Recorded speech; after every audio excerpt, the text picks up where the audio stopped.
Hello guys and welcome back to yet another video on my channel. Today I'll be working on Zvezda's new 1/48 scale I-16 kit. This video will be a little different than past ones, so let me know what you think about this change.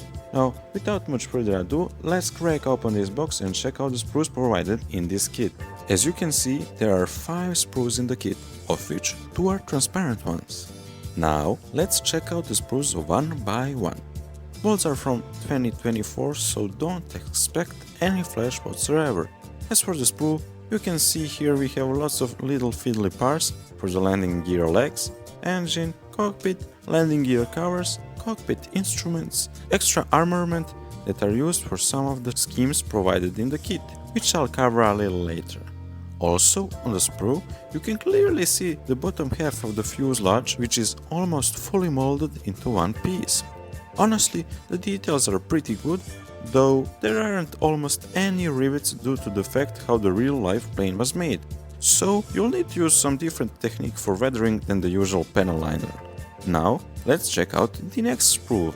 On the second sprue, as you can clearly see, there are bigger and fewer parts than on the past one. As for the contents, there are parts for the engine box, landing gear covers, while they are in a lowered position, both halves of the upper fuselage, then we have some various engine bits, engine covers, more cockpit parts with some nice details, wing flaps, and finally, in the middle, some tail pieces.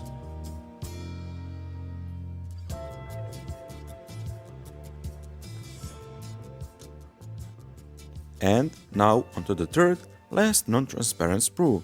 Here are top halves of the wings, wheels, covers that go onto the front of the engine, and some tiny extras. As you can see, it might seem that there are repeating parts here, but actually there are some tiny differences, because this kit covers quite a few versions of the I-16 used in various countries over time. And that would be it for the non-transparent sprues. And here are the 2 transparent sprues from earlier. The details are nice, and there are 2 because Zvezda wanted to be historically accurate, since this kit covers various conflicts in which a few different versions of the canopy were used. As for the decals, here they are. There are quite a few, and the print is nice. I had no issues with them, and actually there are even some stencils in here. Pretty nice. I made the I-16 in the Spanish Republic's markings, but I must say that the rest are pretty interesting as well. Now, onto the instructions. I won't waste your time, so I'll be fast. On the first page, there's some short info about the I-16, and on the bottom of it are some illustrations how you could display it with either open or closed engine. And no, the kit doesn't contain a stand, it is bought separately. On the second page, as you can see, are schemes and labels for all the parts in the kit, and on the third page, the actual assembly begins. The first step is assembly of some cockpit bits and bottom windows. The parts are a little fiddly, so be careful. The second and third steps also contain some more little assemblies of the cockpit holders. Fourth step is optional, then on the fifth step, the actual assembly of the cockpit begins. On the next page, on the steps 6, 7 and 8, is the finalization of the cockpit assembly with a sub-assembly for the cockpit figure, which is then placed into the cockpit. And on the bottom of the page are steps 9 and 10, where the guns are being added into the wings. Also, it is important to note that there are 2 versions of the wings, so make sure to pick the right ones for your version. Then, on the 11th step, the wings are being inserted into the lower fuselage. Also, the instrument panel is being inserted. Now, on the 12th step, there is an optional sub-assembly for the engine cover box. Then, on the 13th step, the upper fuselage halves are being glued together. On the 14th step, most of the structure of the plane is being glued into place. The next few steps are engine sub-assemblies, some are optional. On the next few steps there are once again a few sub-assemblies for some extra engine details and front engine cover. Then, on the bottom of the page, we can find many sub-assemblies for the landing gear, which is really fiddly, so be extra careful. And then, here on the final page, we can see some more sub-assemblies that depend on which version of the plane you are making, which I'll all skip because the Spanish one doesn't have any extras. And that would be it. Let's now check out the painting schemes. There is 8 painting schemes in total. They are mostly Soviet ones, but the most interesting ones are, as I mentioned before, the Republican Spain one and also the Chinese one. There aren't too many colors used in these schemes, so the painting shouldn't be too hard, even though some masking will be needed.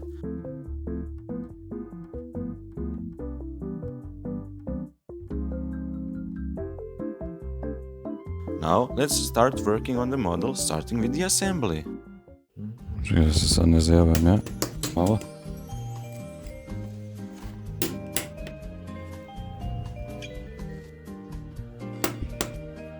As you just saw, I started the assembly by cutting the lower fuselage half, some engine exhausts and covers for them from the sprue. Then, I decided to try to dry fit the exhausts and covers to each other, and they seemed really fiddly and that they wouldn't sit properly, though to my surprise, when I tried gluing them to the lower fuselage half, the exhausts sat in their place without any issues.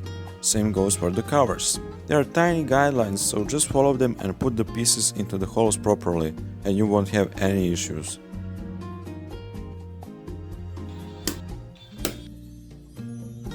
Then, I proceeded by cutting these cuboids of the sprue.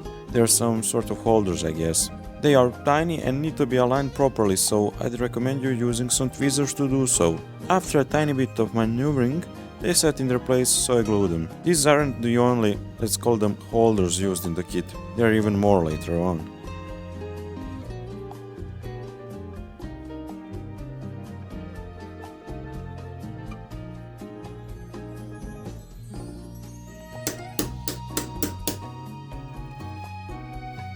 Okay. And, as I've said before, here are more of those quote-unquote holders. Once again, I use my tweezers to put them into their place. Just be careful to align them properly, so you don't have any issues later on when the wings or the rest of the fuselage are being glued together, because you could end up with some nasty gaps if you don't do this properly. While gluing this piece, just make sure to lower it into these two holes at the same time, so it sits properly. It shouldn't be fiddly at all.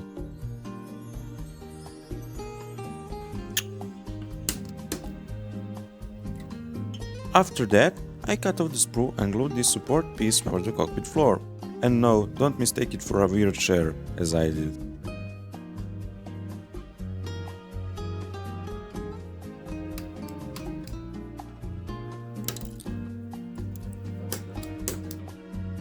After having glued the support piece for the cockpit floor, I cut off the sprue the cockpit floor and some sort of piece for the controls, which I glued together shortly after.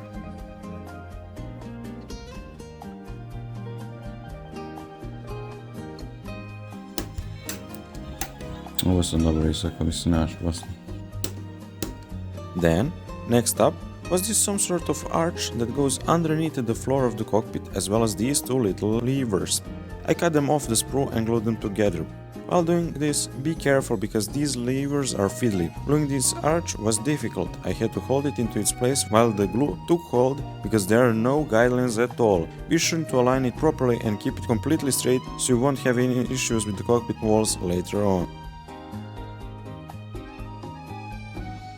B19.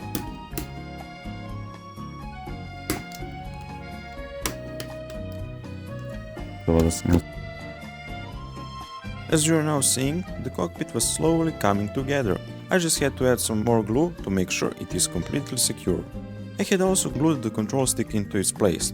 To be honest, the cockpit looks pretty nice, though you won't see like over half of the stuff in here, so that's a bummer. Next up, I glued the wall separating the cockpit and the engine bay. It fit like a glove into its place, so you won't have any issues if you decide to build this kit someday. Also, another thing to note is that there is an optional sub-assembly here. I didn't do it because I won't display my engine.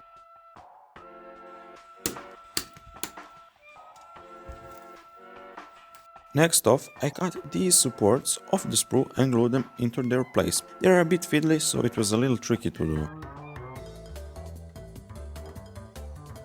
After the glue took hold of the supports, I glued this box with two tanks that are attached to it. I feel as if they could have made the cockpit floor a millimeter or two longer, because the box is barely touching the cockpit floor and has no real hold, so you can't even glue it properly.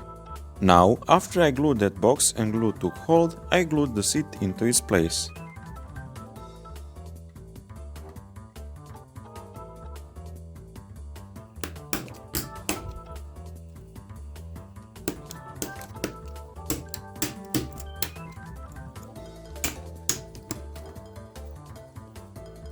Having cut the cockpit walls and the headrest of the sprue, I glued the headrest and the back armor behind the seat.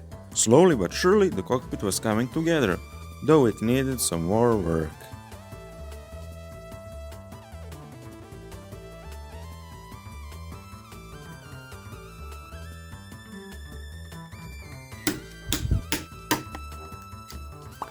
I got bored from working on the cockpit, so I decided to do some work on the wings. They have quite a bit of detail, which unfortunately you can't really see right now. And I must add that they even connected them to the sprues in the places which are quite convenient to be sanded down. So they were a pleasure to work on, though I must add that the guns were a little bit fiddly, but it wasn't anything too difficult.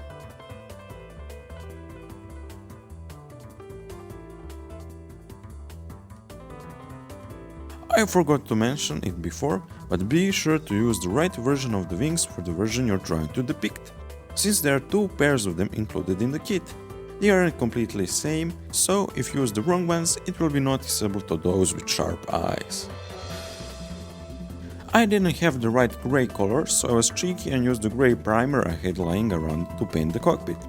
Also, I masked the parts of the clear parts that are supposed to stay transparent off camera and glued them to the lower fuselage half.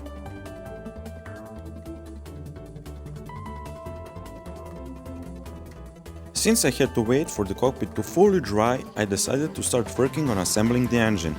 As you can see, the parts are quite detailed, but I must add that I think they could have made some better guidelines, since it doesn't sit properly, but it isn't such big of a deal, since it isn't really visible, especially after it gets painted.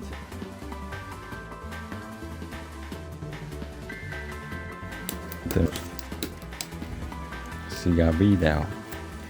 Having set the engine parts to sit, while the glue took hold, I decided to paint the instrument panel with some Tamiya flat black, which was in this state you just saw for some reason. Nonetheless, I had no issue painting with it, so I won't complain.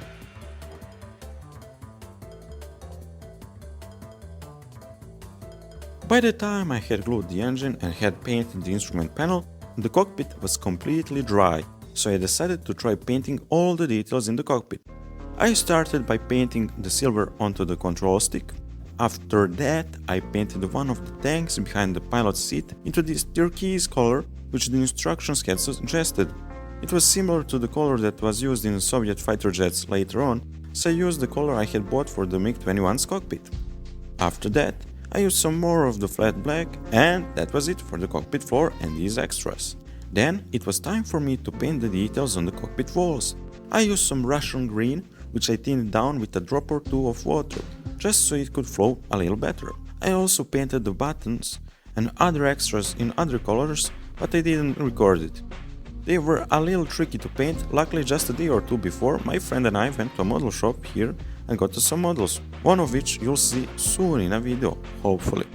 There, one of the shop's owners gave us 200 brushes for free as a little extra, so thanks once again. After having painted these, I left them to dry and dry brushed the instrument panel with some white, so it would pop out a little.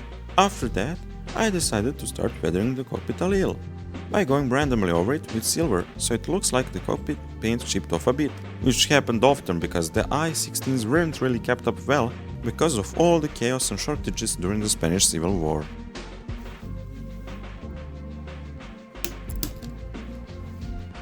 Then I cut one of the arches used for the cockpit ceiling and put the decal onto the instrument panel, giving it some more detail. I must admit, decals in Zvezda's kits aren't that bad at all. I had no issues with them so far.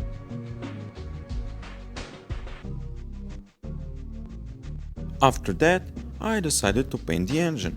Once again, I used some silver paint, and yes, I know it is way too shiny. Don't worry, I took care of that. Wait for it. As you can see just about now. See, I didn't lie. I used some Tamiya's black panel liner to dirty the engine a bit, and after it had dried, I used some more thinner to wipe off all the extra panel liner that was left. After that, the silver paint I used for weathering had dried, so I used some pastel colors I had lying around. I used some brown and a tiny bit of orange to simulate the color of the dirt in Spain, or at least from the photos I saw. I put the pastel colors all over the cockpit floor and walls so they looked dusty and a tiny bit dirty since, as I've stated before, the I-16s weren't kept in a good shape often.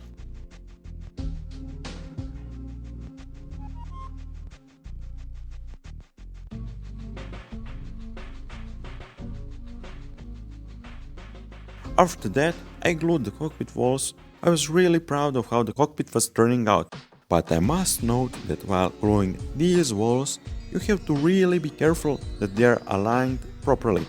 They have to be fully parallel to each other and to really slide into the curve of the lower fuselage, otherwise you will absolutely have some serious issues with gluing the wings of the upper halves of the fuselage. So if and when you decide to do this model, really pay attention to this, because it could either make it or break it. Now, after messing around with the cockpit walls for quite a bit, I glued the wings with no issues. Just make sure to use plenty of glue, because the fit isn't the tightest. To finish the cockpit finally, I glued the instrument panel into it.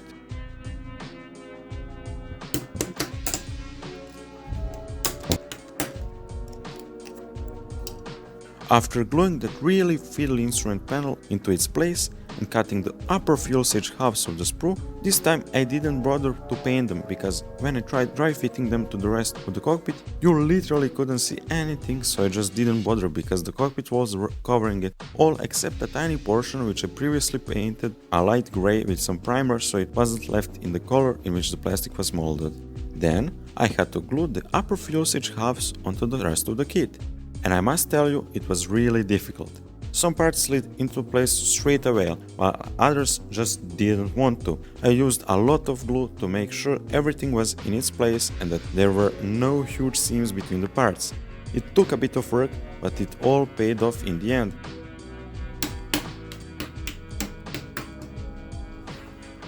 Now it was time for me to glue the tail pieces. First, I started with the upper piece. It doesn't have much contact with the rest of the plastic surrounding it, even if it may seem like it does.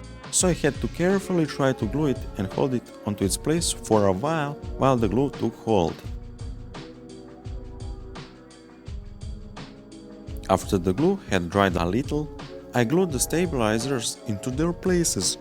They fit perfectly with no issues whatsoever. A pleasant change from last couple of parts, which were a bit tricky to glue properly. Just be sure to add a bit of glue onto this so the glue makes the seam line between the tail and stabilizers disappear.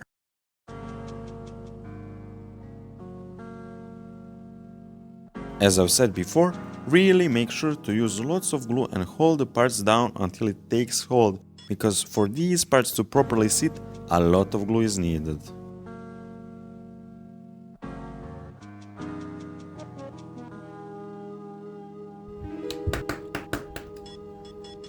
After a while of gluing random parts all over the plane that they didn't want to sit properly, I glued the flaps into their places. Note, I know I said this like 5 times by now, but use an extra bit of glue just so everything stays in place properly. Same goes for these flaps. They actually have a tiny surface area with which they connect to the rest of the model, so put lots of glue so they hold on and that they don't fall out every so often, like mine did. And with this piece, the cockpit was finally fully enclosed.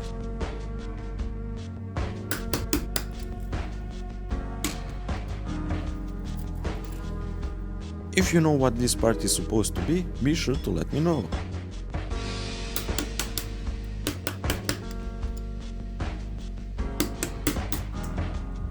Now, it was time for me to start working on the engine covers and exhausts. It might look a little fiddly, but honestly it isn't that bad. Just make sure to align the exhausts with the guidelines. The real trouble begins later in the assembly of the kit. There are huge seam lines between each of the 3 covers, so you'll need to hide them somehow or try to fill them with putty or somehow glue them, so it just isn't visible. You'll see it a little later in the video.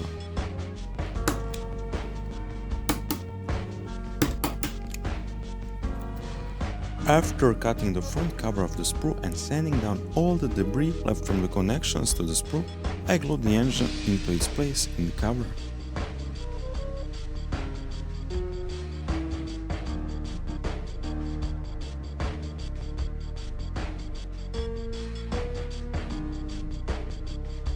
And this is where the real trouble began. There are 5 parts in total that go around the engine, and they really don't want to align properly, so I really took my time to make it look as presentable as possible. Later, when I painted the engine black, it wasn't really visible, but still, it bothered me a little, because it doesn't sit properly.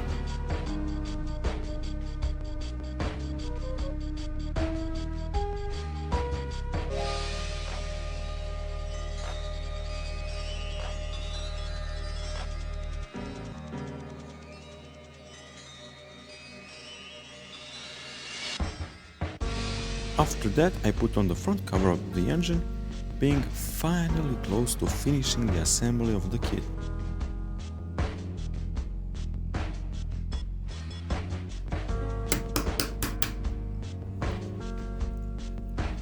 Next up, I assembled the prop. It went with no issues whatsoever. Just make sure that the parts you're using are facing the right way up, and that you're using the right version of the main prop piece, since 2 prop pieces are included for this kit, and it depends on the version you want to depict which one is used.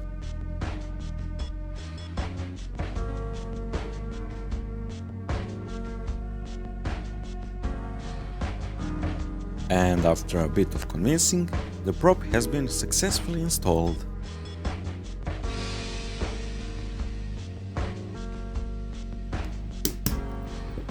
Yeah.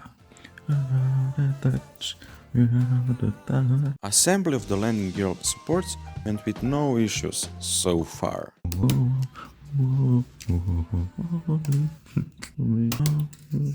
Same goes for the landing gear legs, they went together with no issues whatsoever.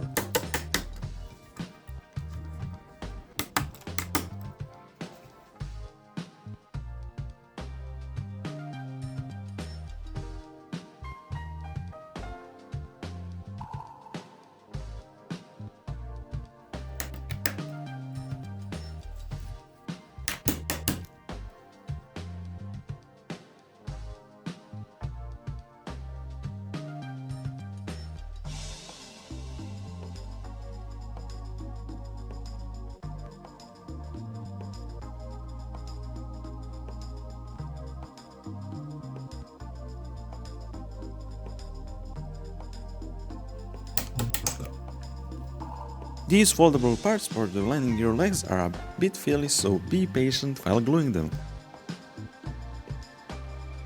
And finally, the I-16 is ready for painting. These are the primers that I used. First, I painted the engine covers and the whole underside of the model kit with black primer, so I could easily paint the underside of the plane later on with the silver paint.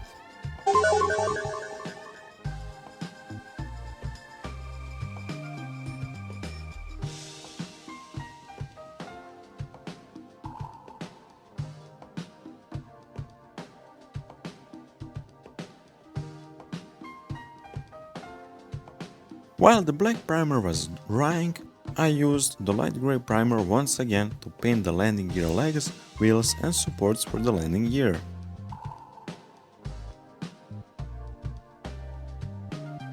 After masking the underside off camera, I used some more of the previously mentioned light grey primer. And now, the moment of truth.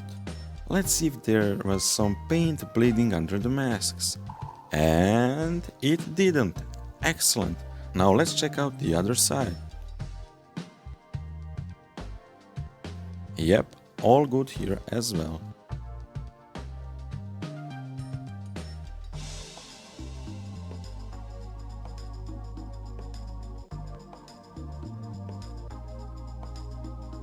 Once again, I masked the plane off camera because it took a while and I painted the underside silver.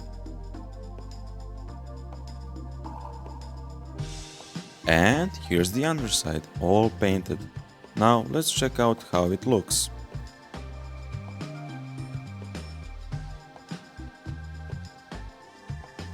Absolutely perfect. Here's the color I'll be using for the upper fuselage. Also, my battery ran out, so sadly I wasn't able to record the whole time-lapse, so I'm sorry. And here it is, all painted and ready for red stripes to be painted. Here's the red paint I used. I must admit, I got a bit tired from all the masking and painting, but it was worth it, you'll see. And here it is, finally fully painted. Now let me just take off these masks one by one. Also, here are the landing gear legs and all the extras for them fully painted as well. Trust me, this was the last assembly. Finally! I must warn you that they were really fiddly, that I had to essentially build up everything slowly with basically no support, because they don't fit that well at all. It took me a little while, but I managed to pull through, after an hour or so.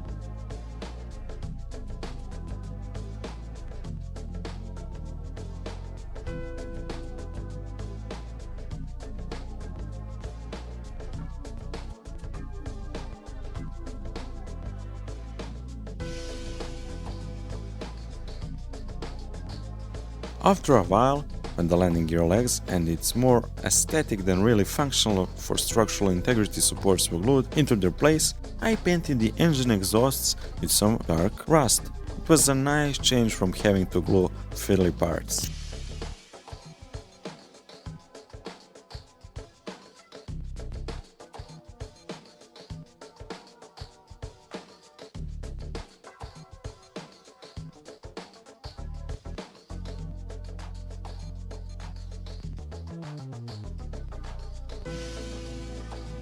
And finally, the I-16 has been fully painted, then I had to ready it for the decals. I put on a coat of glossy varnish onto the whole model so I wouldn't have any issues with the decals.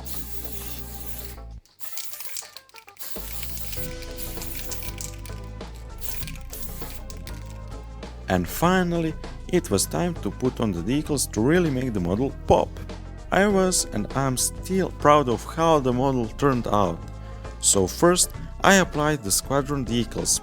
They went on with no issues. After I placed them, I passed a few times with Tamiya's decal softener so they would conform better to the shape of the plastic.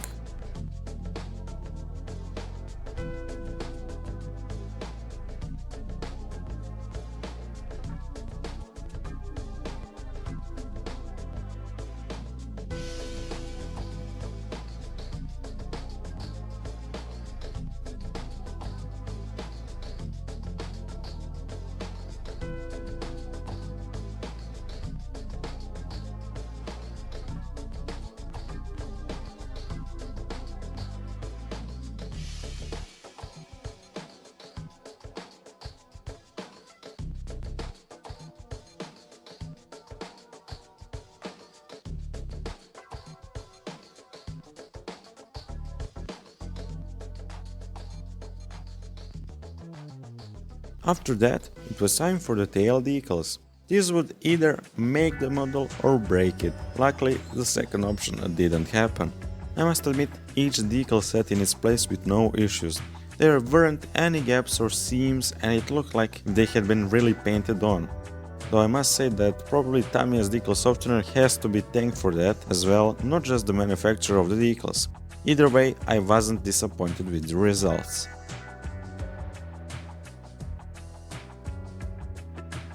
And here are my favorite decals of the bunch.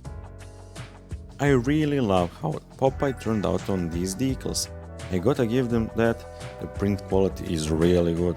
They went onto the kit with no issues and I went over them with a few passes of Tamiya's decal softener as well, just so they'd comfort a bit better to these recesses that are on the tail.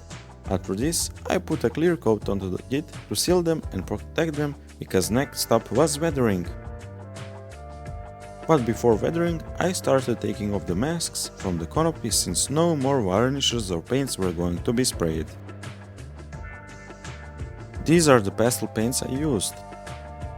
And finally, I was at the last stage of working on the kit, weathering. First, I crushed and mixed some more of the brown and orange I used way before for weathering the cockpit, and used them all over the underside of the plane. I wanted to give it kind of a dusty dry look, because weathering paint isn't particularly wet, so realistically I-16s were going to be a bit dusty and maybe just a tiny bit dirty. I found quite a few photos of them in quite bad conditions due to them landing on improvised airfields and just the whole mess surrounding the Spanish Civil War in general, which I won't go into too much detail here.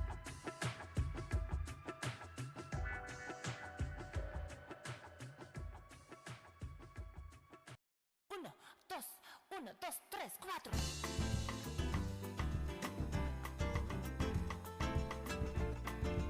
After I finished with the underside and my mix of brown and orange pastels, I crushed some black pastels and brushed it all along the engine exhaust and where the fumes from the engine would go along the fuselage.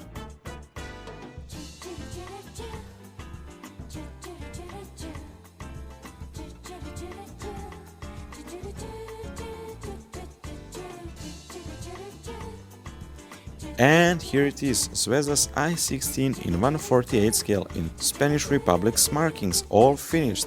Now let's take a closer look at it. It took me a few days, but it has finally been finished. I won't lie, even though the tooling might be new, it has some fit issues, but it isn't anything that bad. You just need to arm yourself with patience and lots of glue.